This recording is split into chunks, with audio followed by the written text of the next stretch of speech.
Olá, gente! Hashtag tira o seu pijama, vai estudar, vamos estudar, certo? O assunto de hoje, urbanização brasileira. Então nós falamos sobre distribuição da população no território brasileiro, falamos sobre a distribuição etária, pirâmide etária, PEA, taxa de natalidade, taxa de mortalidade, IDH, falamos na nossa última aula, falamos sobre migrações internas e externas do Brasil. E hoje vamos falar sobre a urbanização brasileira. Então, problemas. Quando a gente fala de urbanização brasileira, você já vive esses problemas. Você tem, principalmente aqui na zona oeste do Rio de Janeiro, você tem pouca disponibilidade de transporte público, você tem uma grande concentração de pessoas, um fluxo de pessoas muito grande. Quando você pega a Avenida Brasil, o que acontece? Quando você passa ali de Deodoro para cá, o asfalto já é um pouquinho ruim, você já tem menos serviços, então isso mostra vários problemas. E eu não vou nem te falar, que alguns já vivem, aqueles problemas básicos. Saneamento básico, falta de segurança, falta de esgoto, falta de água encanada, falta de escola, falta de hospitais. Tudo isso está relacionado por quê? Porque nós fizemos uma urbanização que foi muito rápido, esse processo dura em média 50 anos, e ela foi mal planejada, porque ela foi atribuída junto com a industrialização, com o crescimento industrial. Por isso que você vai ter aquela aglomeração de pessoas no eixo Rio, São Paulo, Minas, que são os estados mais populosos. Beleza? Efeitos dessa urbanização desordenada. 50 anos. Quando você pega o processo de urbanização feito nos países mais desenvolvidos, por exemplo, Estados Unidos, Japão, vários países europeus, além de você ter demorado mais tempo para fazer essa urbanização, dura em média de 200 anos, você tem cidades com funções específicas. Vamos pegar o Rio de Janeiro, por exemplo. O Rio de Janeiro é cidade turística, o Rio de Janeiro é cidade que tem um centro econômico, centro político, com a perda da capital federal, isso diminui, mas ainda é um estado muito forte na federação, e nesse momento de crise, você está vendo isso com a atuação do nosso governo, do Witzel falando junto com Dória, então você ainda tem um peso muito grande na federação. Você tem uma cidade que é industrial, uma cidade que é comercial. Então eu te dei aí 5 funções. Então isso mostra que não houve planejamento. Joga tudo no eixo Rio-São Paulo e vamos ver o que dá. Essa falta de planejamento, ela vai te dar uma série de problemas. Ela vai te dar um inchaço urbano, ela vai te dar um mau planejamento de transporte. Quando eu vou fazer um novo tipo de transporte e eu tenho que desapropriar casas, isso mostra que eu não tive planejamento. A nossa avenida mais larga é a Presidente Vargas. Na hora do rush, ou de manhã ou à tarde, a Presidente Vargas ela fica parada. É a nossa avenida mais larga. Isso mostra que houve planejamento? Não houve. Quando você pega a Avenida Brasil de manhã cedo, se você for para o centro da cidade, se você pegar 9 horas da manhã, no mínimo você tem que sair aqui do Tingui 6h30. E é muito provável que você ainda chegue com uns 10 ou 15 minutos atrasados. Porque você tem um fluxo de carros muito grande, que nós chamamos que é o transporte individual. E o que os governos fazem? Colocam a culpa do engarrafamento em cima desse transporte individual. Aqui, os países que são grandes como o Brasil, nós deveríamos ter investido em ferrovia. Mas sabe por que nós não investimos em ferrovias? Porque quando o JK assume no final da década de 50, na metade da década de 50, na verdade, ele tem que atrair grandes multinacionais. E essas grandes multinacionais eram automobilísticas. Então eu investi no setor rodoviário. E aí nós temos todo esse problema que você vive hoje, certo? Diretamente ligado à industrialização. O que isso vai acontecer? Você vai desenvolver setores de educação, saúde, transporte, emprego nos principais centros. Por isso que você vai ter aquele êxodo rural que nós falamos.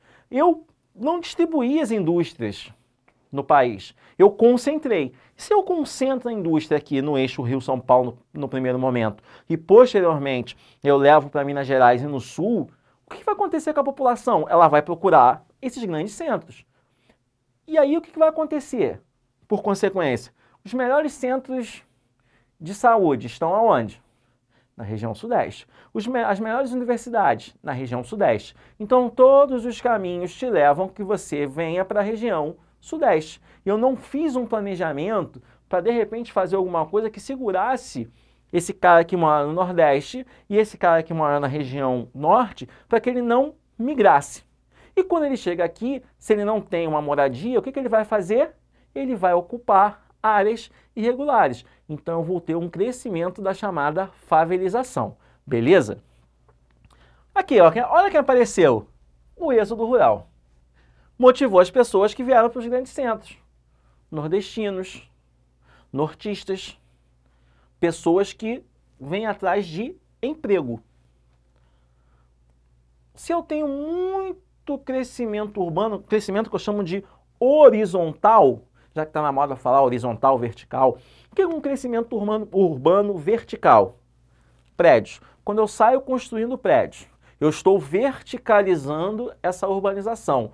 O crescimento horizontal é, por exemplo, Rio de Janeiro. O Rio de Janeiro, ele cresce a partir do centro. Então, ele vai aumentando. Esse é um crescimento horizontal. Esse crescimento horizontal vai fazer com que outras cidades encostem no Rio de Janeiro, como Petrópolis, como Mangaratiba e Itaguaí, que formam a região metropolitana, são 2 municípios que chegam depois, como Nova Iguaçu, como São João do Meriti.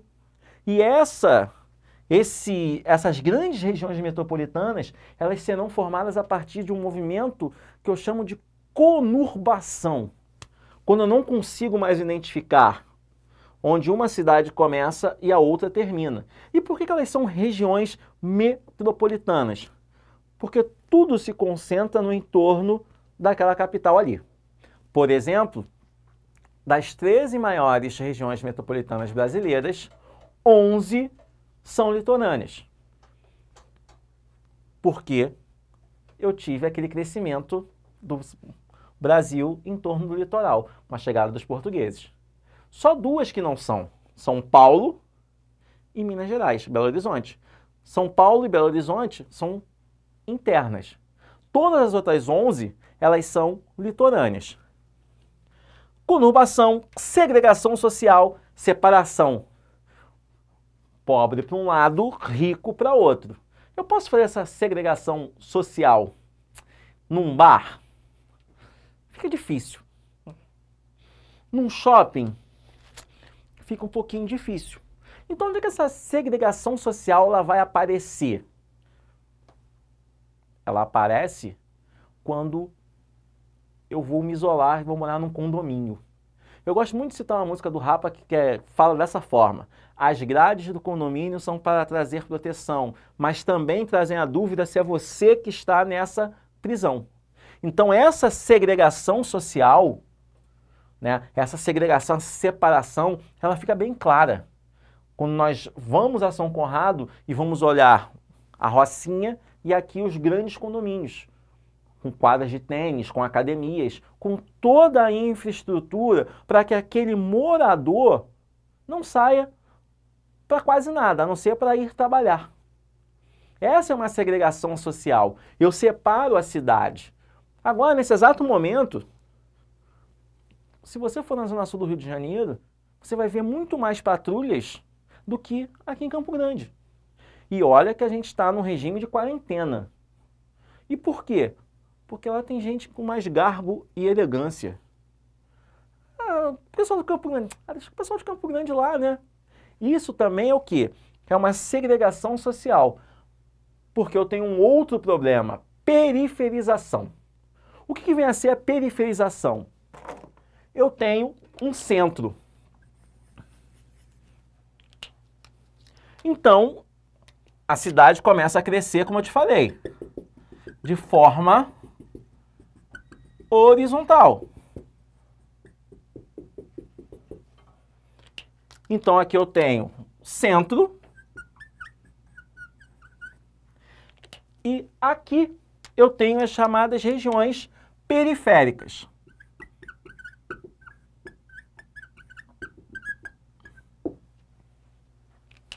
Uma região periférica é uma região que é afastada do centro.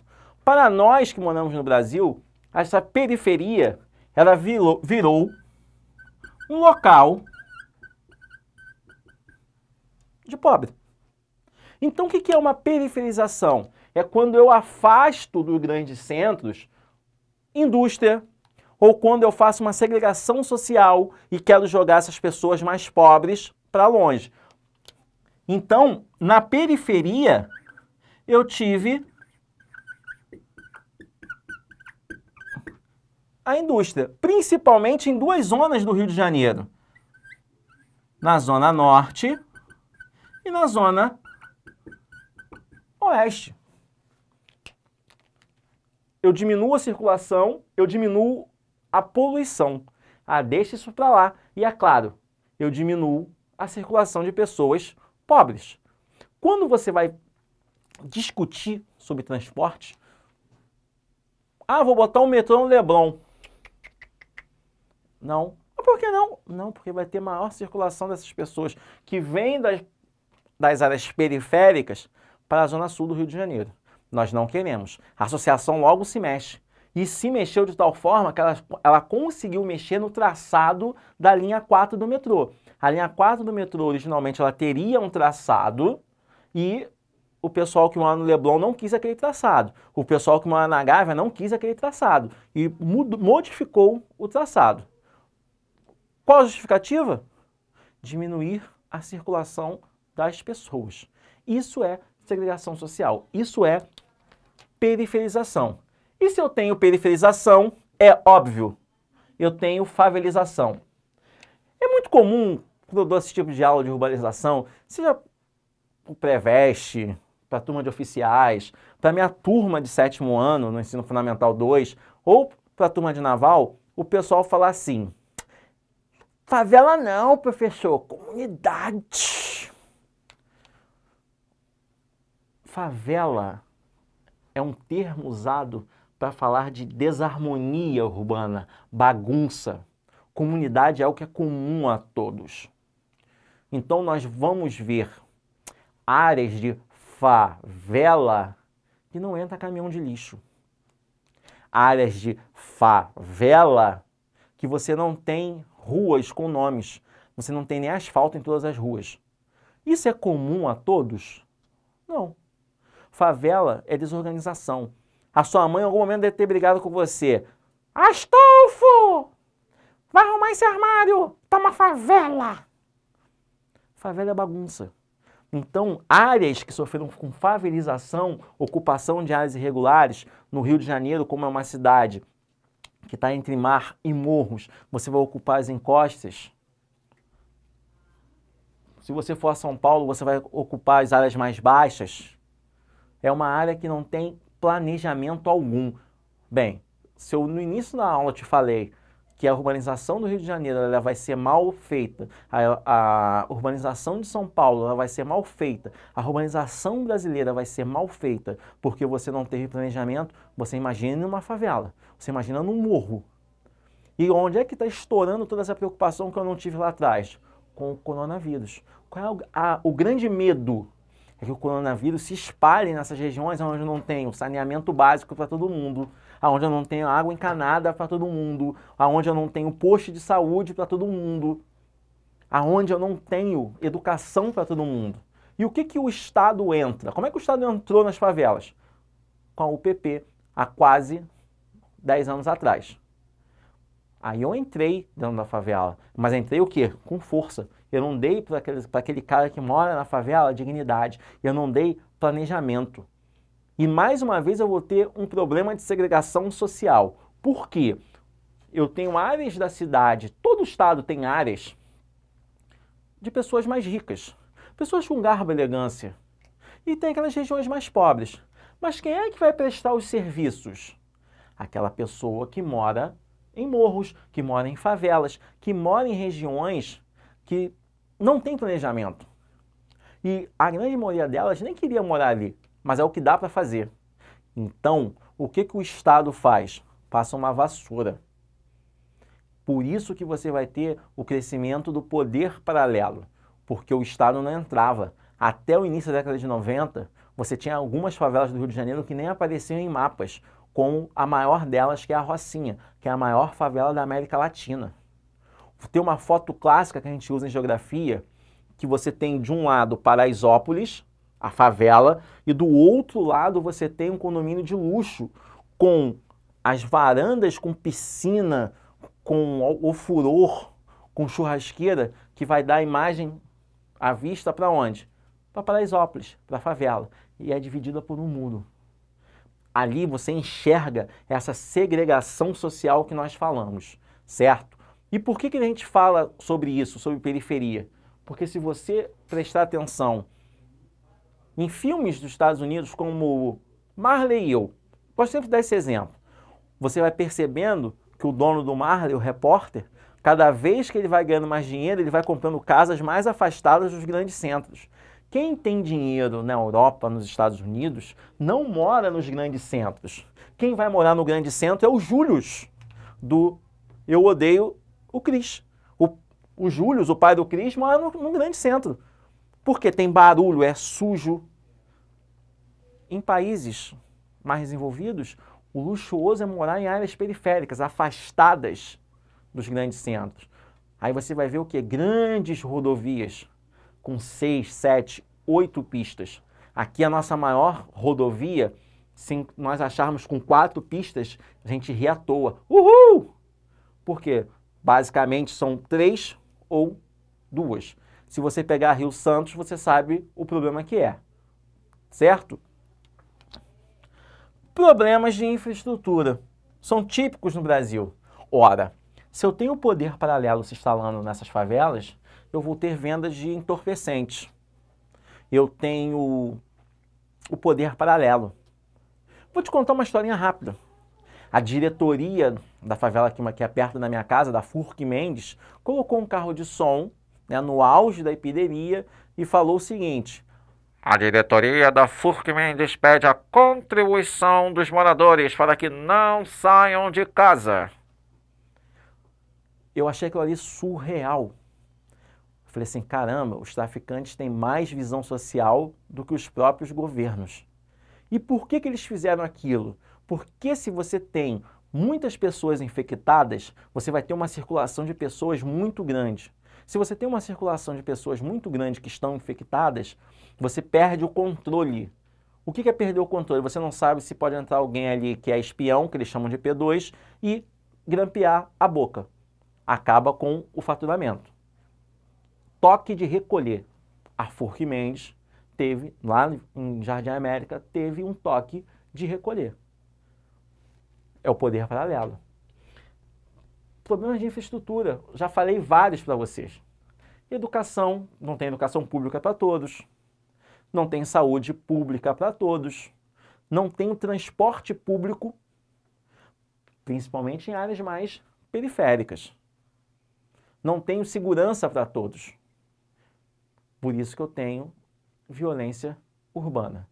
Então, nós chegamos à conclusão que a urbanização brasileira, ela foi mal feita. Por quê? Ela teve um curto espaço de tempo, não houve planejamento algum, certo? Olha essa taxa de crescimento urbano. Olha o tamanho da população rural na década de 40. 70%. Olha, com um pouco mais de 20 anos, isso muda. Em 70, eu já tenho 44%. Então, a população começa a se tornar urbana. É aqui, quando você pega aquele gráfico que eu te dei de natalidade, a natalidade brasileira começa a decair. Por quê? Centros urbanos são mais caros.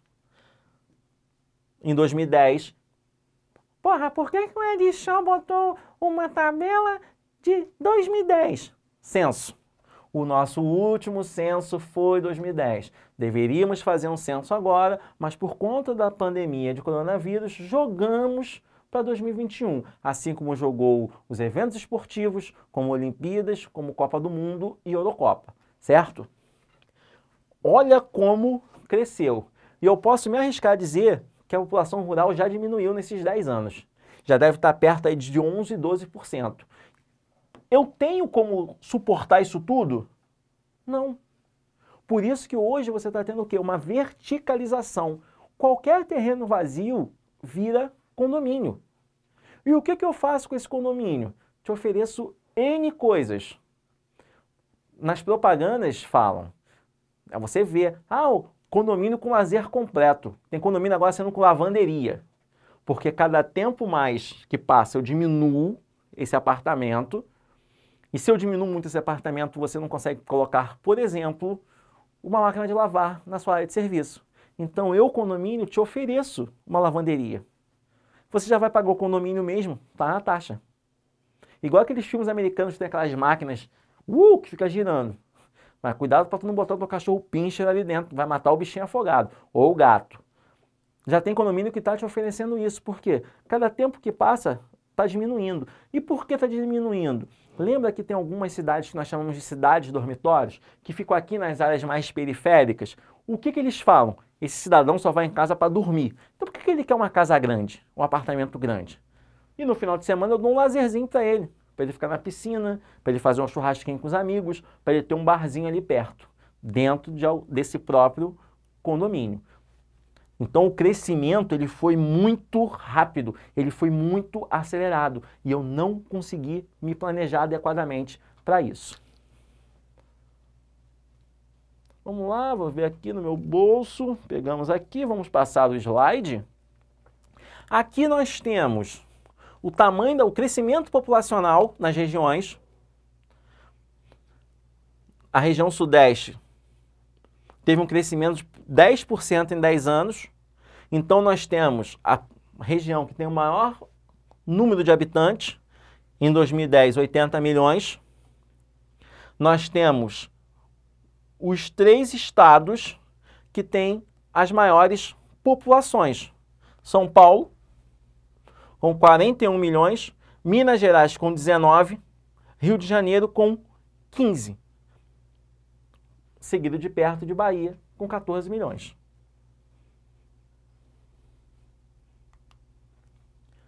Hierarquia urbana. Quando a gente fala de hierarquia, são aquelas cidades que têm o maior, eu não vou falar maior procura, mas que tem um maior poder de decidir. Você está vendo isso, você não está nem percebendo. Quem são os governadores que chamaram para si o protagonismo no auge da pandemia? João Dória, governador de São Paulo, Witzel, governador do Rio de Janeiro, o Zema de Minas, o de Santa Catarina. E por quê? Olha para cá, ó. São os principais centros urbanos. As 2 cidades que nós chamamos de cidades globais, que são aquelas cidades que têm uma importância a nível mundo. A Bolsa de Valores do Brasil fica em São Paulo, que é a chamada Bovespa, e o Rio de Janeiro, o quê? Polo do turismo. Em qualquer discussão que você tem de coronavírus, o pessoal fala assim, um mês atrás você estava curtindo o carnaval, não estava nem aí. Não é o que falam? Só que isso aqui dá dinheiro, né? O turismo gera muito dinheiro. Se eu tenho o turismo gerar muito dinheiro, eu vou valorizar isso aqui, esse carnaval. E qualquer outro evento, como Rock in Rio, como uma Copa do Mundo. Copa do Mundo de 2014 no Brasil, abertura, São Paulo, final, Rio de Janeiro. Isso é uma hierarquia. Então, todos os outros locais do Brasil dependem desses aqui. Aí eu tenho as cidades ou metrópoles nacionais. Opa, já apareceu Belo Horizonte, já apareceu Curitiba, já poderia aparecer mais embaixo Porto Alegre. São grandes metrópoles que têm uma importância a nível nacional, mas estão abaixo de Rio de Janeiro e São Paulo. Eu tenho as chamadas metrópoles regionais, que ela tem uma influência apenas dentro da sua região. Eu tenho os centros regionais, são municípios que ou oferecem uma grande indústria, ou oferecem um polo educacional, ou tem um grande fluxo comercial turístico. São esses centros.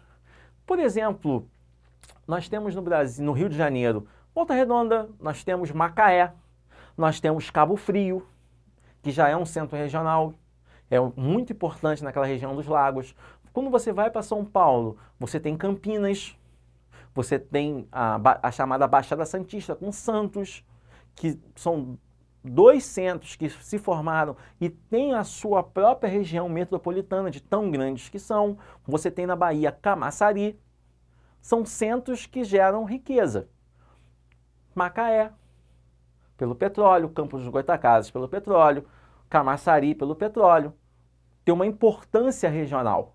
E por último, as chamadas cidades pequenas, aquelas cidades menores, certo?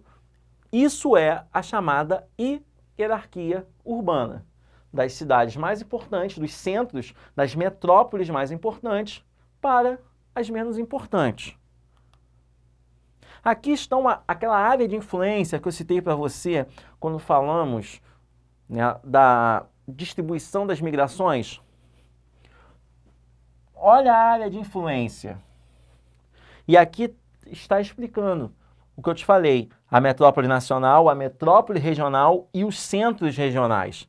Então, logo essa aula esteja disponível para você, eu vou o quê? Eu vou colocar para você o slide, para você ter essa visão, essa organização urbana. Olha como você tem as áreas de influência maiores no litoral. E aqui nós temos a conurbação, aquele movimento, ó, o movimento 1, o movimento 2. Isso aqui é uma situação. Olha como nós temos a situação posterior. Olha como a área urbana, ela cresce de tal forma que eu não consigo mais identificar. Sabe onde isso vai acontecer? Quando você sai do Rio de Janeiro, vai para Caxias, quem conhece Caxias, quem vai para São João do Meriti, quem vai para Nilópolis, cresce tanto que eu não consigo identificar. Então eu invento limites. Ah, quando você passa do Rio Pavuna, a outra margem do Rio Pavuna é São João do Meriti. Ah, quando você passa ali e o muro da estação da linha férrea muda de cor, eu já estou em Nilópolis. Não, quando você passa a Ponte Branca, você já está em Caxias. Então, como eu não consigo identificar fisicamente, porque elas crescem muito, eu invento limites. Inventei uma fronteira. Aqui, aquela situação que eu te falei no início da aula, né, que você tem lá na Europa, nos Estados Unidos, cidades com funções específicas, e quando você vem para o Brasil, como esse processo foi muito rápido e acelerado, você mistura as funções. Você tem as regiões metropolitanas, que vão se originar a partir desse movimento de conurbação. Eu tenho municípios que eles vão ficar interligados. Aqui você tem as maiores regiões metropolitanas. A maior região metropolitana do Brasil é São Paulo, com 37 municípios. Olha aqui, São Paulo. 37 não, desculpa, ó, 39. Olha quantos municípios tem. Aqui no entorno, São Paulo, o primeiro deles, e você tem no entorno. O que é importante destacar aqui? O 9, que é Diadema. Deixa eu ver aqui o outro. Diadema. Santo André. Cadê Santo André? Santo André, o 33.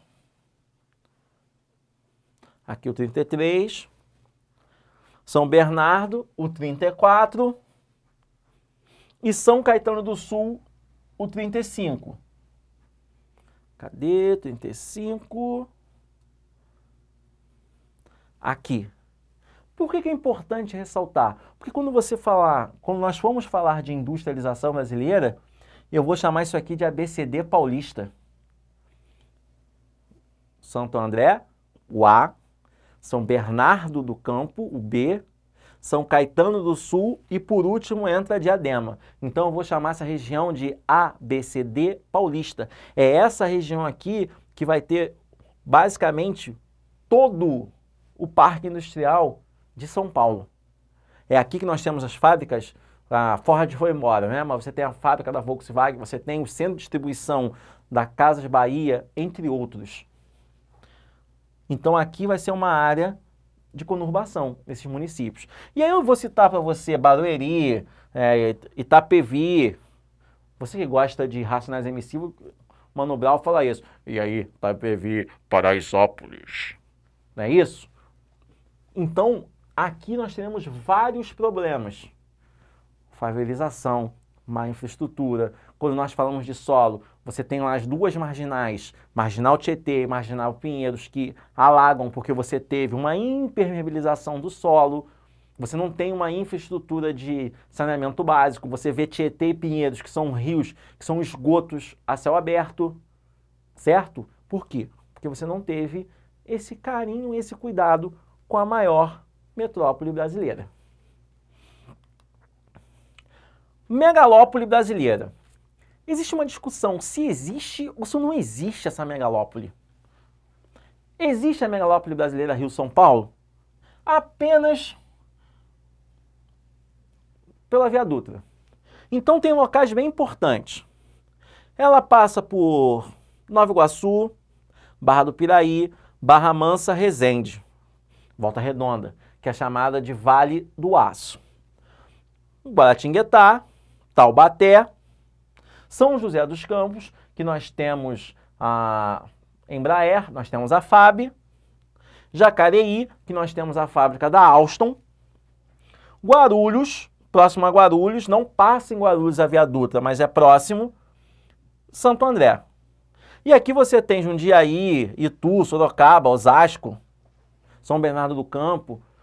Então, nesse traçado da Via Dutra, você tem ali sim uma conurbação. O que é a megalópole? É como se toda a fronteira do Rio de Janeiro com São Paulo, ela tivesse uma povoação muito densa, como acontece nos Estados Unidos, com Boston e Washington, que eu chamo de Bosch-Wash, como acontece com Chicago e Pittsburgh, que eu chamo de Chipits, como acontece com São Francisco e San Diego, que eu chamo de Sansan, ou como acontece no Japão, né, que você tem as pessoas ali todas espremidas. Aqui, o termo megalópole é muito pesado. Então, tem essa megalópole? Sim, só no eixo da Via Dutra, às margens da Via Dutra. Se você já viajou de carro para São Paulo pela Via Dutra, tirando aquela parte da serra, você vai ver que a Via Dutra ela vai ser densamente povoada.